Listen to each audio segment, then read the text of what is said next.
Welcome to my channel again. This is my Shock. Today pag-uusapan natin ay tungkol pa rin sa long distance relationship. Ngayon pag-uusapan natin yung isang comment sa aking vlog, yung sabi, gaano ka ka-sure na siya na nga ba yung forever mo, kaya daw maraming nagiging single mom dahil sa mga maling akala, ganon. So alam nyo guys, sa relasyon naman kasi talaga walang kasiguraduhan. So hindi mo masasabi na sigurado na ako nito porket yun, nagkatuluyan kayo, ganun.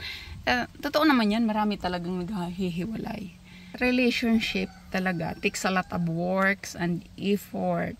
So kung hindi mo siya sasamahan ng dasal, talagang todo effort, everyday effort pa rin, walang mangyayari. Hindi kahit matagal na kayo, kung nawala yung effort mo sa relasyon, malaki ang chance na maghihiwalay kayo.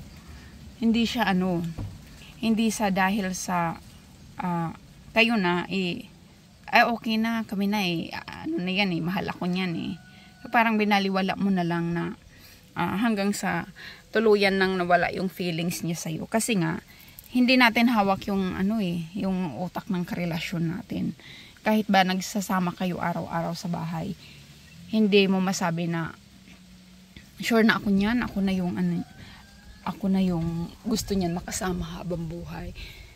Pero syempre, kailangan mo pa rin ipakita sa kanya na araw-araw yung relasyon talaga, trabahuin mo yan. Araw-araw papakita mo yung effort mo na show her that you love her, yun, andun pa rin yung pagmamahal, hindi ka pa rin nagbabago. Kahit ilang years na kayong nagsasama, ganun Kaya bigla, yung iba, nagugulat na lang, parang hindi nila alam, hindi na pala sila mahal ng asawa nila. Kasi nawala yung atensyon nila hindi na nila pinagtuunan ng pansin paano i-grow yung relationship. Yung focus nila nawala sa napunta sa ibang bagay. Kasi nga, kampante na sila na asawa na nila yan, mahal sila yan. Kasi sa relasyon, hindi dapat ganyan. At saka doon naman sa na sabi, kaya maraming nagiging single mom. Well, sometimes naman din kasi yung sa mga naging single mom, gaya ko, it's a choice. Parang, pag dumating ka sa punto na napagod ka na, bakit mo pipilitin, 'di ba? Bakit mo pipilitin na makisama dahil lang sa gusto mo magkaroon ng buong pamilya? Kung it costs your happiness na, it costs your, yung naapektuhan ka na emotionally, bakit mo pa ipaglalaban na magkaroon ng gustong, ng perfectong pamilya?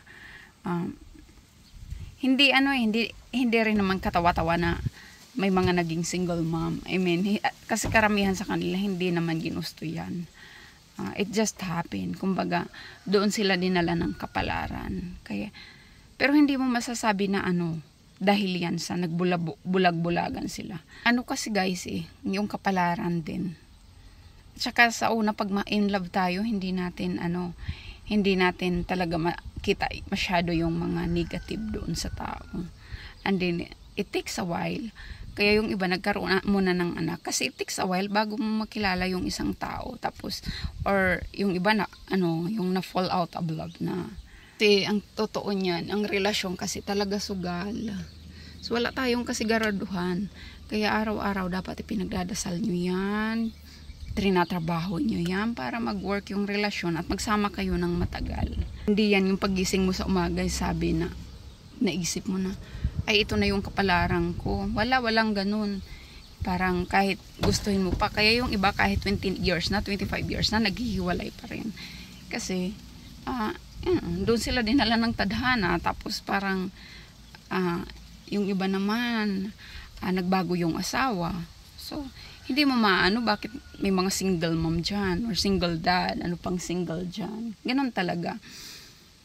Walang perpektong relasyon. So, kung mahina ka, edi bumitaw.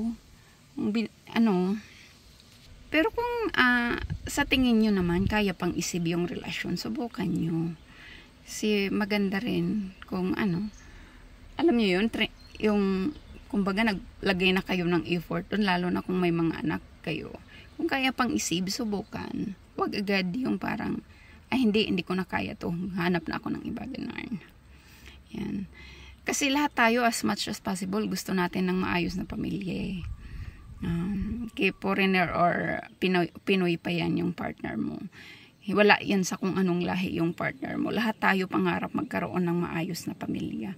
Yun nga lang, kung hindi na naayon sa tadhana, talagang kailangan bumitaw, di ba? So, yun lang guys. Maraming salamat sa patuloy na nagtatangkilik sa aking vlog. Ayan. Thank you so much and see you on the next one. Bye!